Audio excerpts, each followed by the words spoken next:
This is Diablo 4, Vessel of Hatred. We're here on Xbox Series S. Be sure to like the video, subscribing is great as well.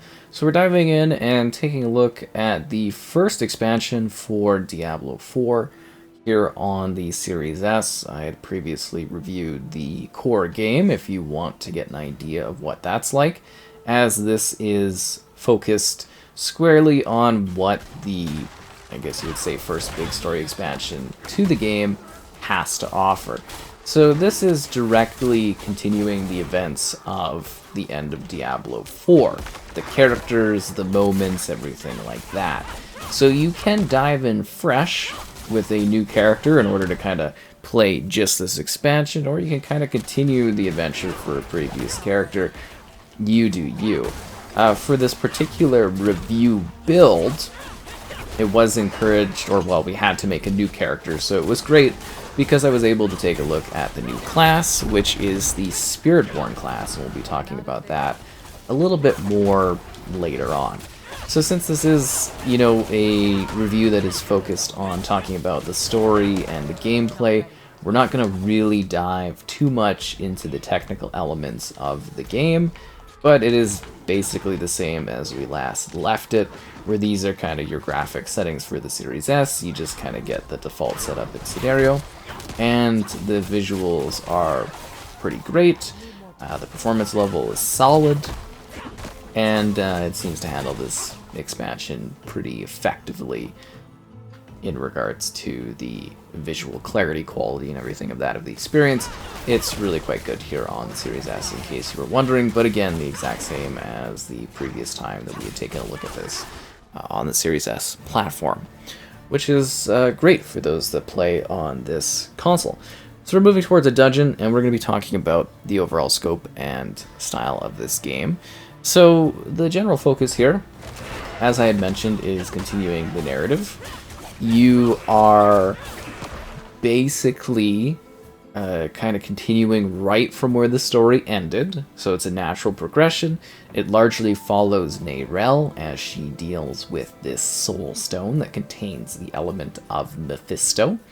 And you are in the middle of this battle. You get a nice mix of those incredible high-class, I guess you would call them CGI to some degree, cinematics, but you also get some really nice in-game cinematics that focus on your character in a visual way that I thought was sort of distinct and fresh, and really showed off the visual beauty and style of the armor and the designs of your character as you continue to improve them throughout the scope of this particular journey across this new landmass.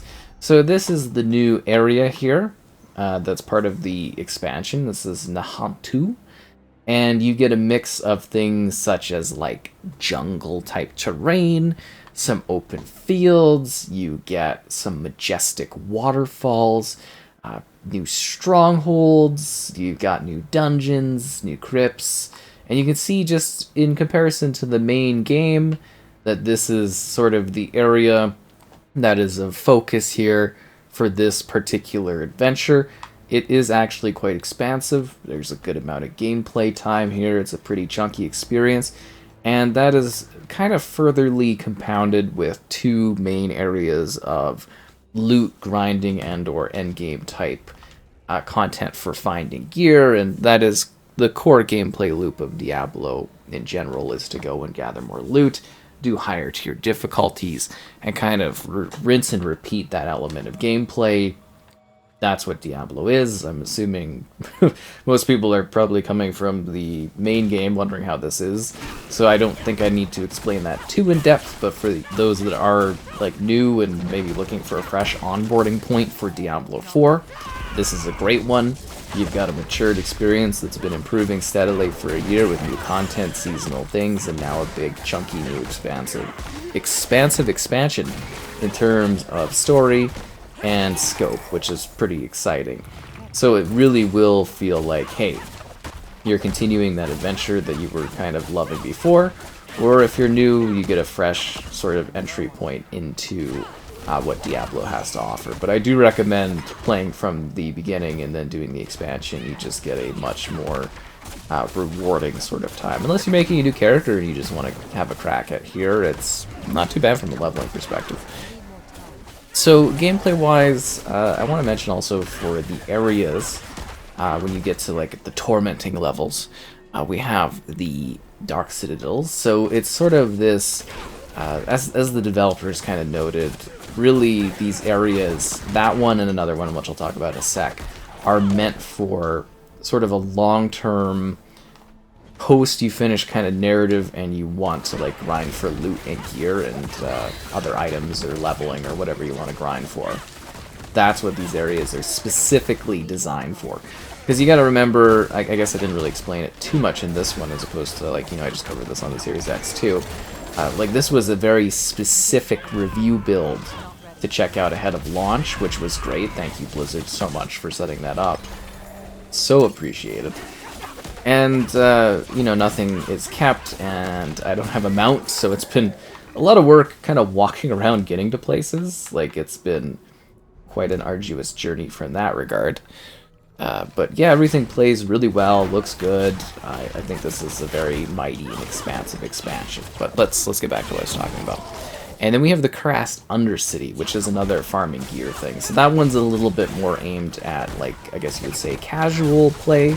And then the dark aspect is aimed towards more your intense, hardcore players. So I did feel that some of this was a fair bit more difficult, just mostly the bosses, difficulty-wise. If you do amp up the difficulty a bit, I think you will definitely have a little bit more of a challenge with this expansion. I thought the main game, I didn't really have too many problems unless you like amp up the difficulty, right?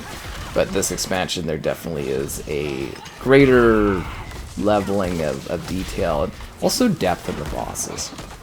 Maybe I didn't even get that across in my Series S review, but like the boss fights are really, really quite dynamic in this. They're expansive and they're lengthy, which kind of also makes it a bit challenging from the perspective of like, oh, you know, I'm trying to beat these bosses, and you die at the end of them, you have to do a pretty lengthy battle back. But I think if you're playing with a group, or the new mercenary, or the mercenary system that's baked into this, I think you won't have too much of a troubling time with that.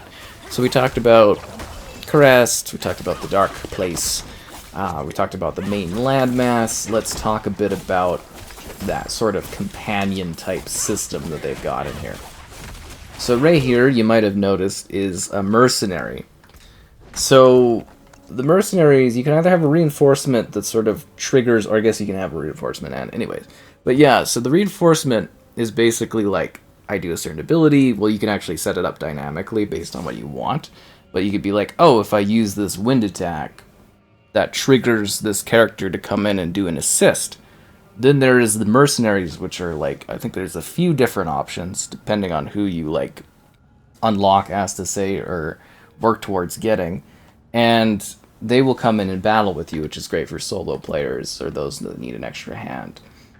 And then I think we should also talk about the character. So the Spiritborn is the new class, focused on acrobatics, and I think 4 distinct elemental type aspects. So sort of a poison, a kind of hunting earth kind of thing, and then there's the gorilla protect. So they've each got like 4 different things, and there's like a wind kind of thing, and obviously there's like lots of different skill tree options that you go through. But yeah, the basic sort of a rock, wind, a little bit more of like a fiery thrashing thing, and then poison. I quite like my centipede creature, if you've noticed during combat. It's very cool and aesthetically pleasing during battles. So the new class, a mix of acrobatics and spirit-born elemental things, which is another aspect of this world, is diving into like the spirit realm of it all. Which is kind of, I guess in this version of Diablo, a new place that you're kind of visiting. This world between worlds, and you know, not to be confused with Mephisto's worlds in between worlds that exist in the regular campaign, if that makes sense. But yeah, basically a new setup here for this one, and that was really cool seeing that all kind of play out and how that kind of worked. Then we also have rune words, so kind of a new gear type system. So the rune words, you know, you kind of give your like slottable sort of gems and everything like that. The rune words kind of take that in a little bit of a different direction. Sort of like there's with the weapons, you go to a blacksmith and you can kind of add elemental type aspects to certain gear and whatnot. The idea there is sort of, it doesn't matter about this gear, I lose it anyways, right? Because this build's going to be gone, but I think I have to pick this up to do the quest thing. No, I guess I'm supposed to go and purify this. This is still better than what I have. So anyways, that's kind of a new system within the game, is the runes. So the rune words is what my documentation says. So that's kind of a new thing, and you can like sort of like craft build them, or yeah. So it's sort of just like an extra layering. Is the best way to describe it to the game in terms of adjusting loot and gear and everything that you have. So that was kind of a nice, I guess you would say, change and adjustment. And that kind of covers the full focus of, like, new things. Like, there's a lot more to it, obviously. You know, it's not just, like, small adjustments here or there. Like, you get a large new area to explore and battle and fight in. A lengthy story, tons of great new looting areas. And it's gonna feel like a very natural expansion to the world of Diablo 4.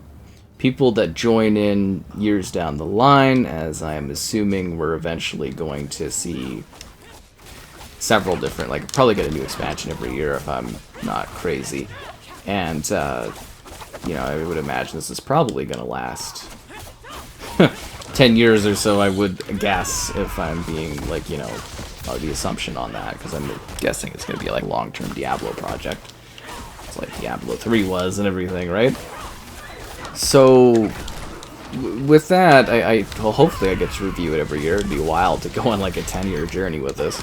But the thing I'm trying to say is those that dive into this in the long term, say a year or two from now, this very much is going to feel like a natural continuation of the campaign. It likely won't feel like its own little, like, you know, segmented part of the experience, just a natural continuation right from where we had, like, left off. And I think it even leaves things in a way that really do feel like it's building towards even more crazier things as the journey of, like, Diablo 4 really goes for the long term. Like, this is going to be, you know, a long-term project, I would imagine. We're going to see Diablo kind of grow, and I think that's really quite exciting because I love the core base here. Absolutely think this is fantastic. This is a really great quality expansion on top of what we have for the existing package.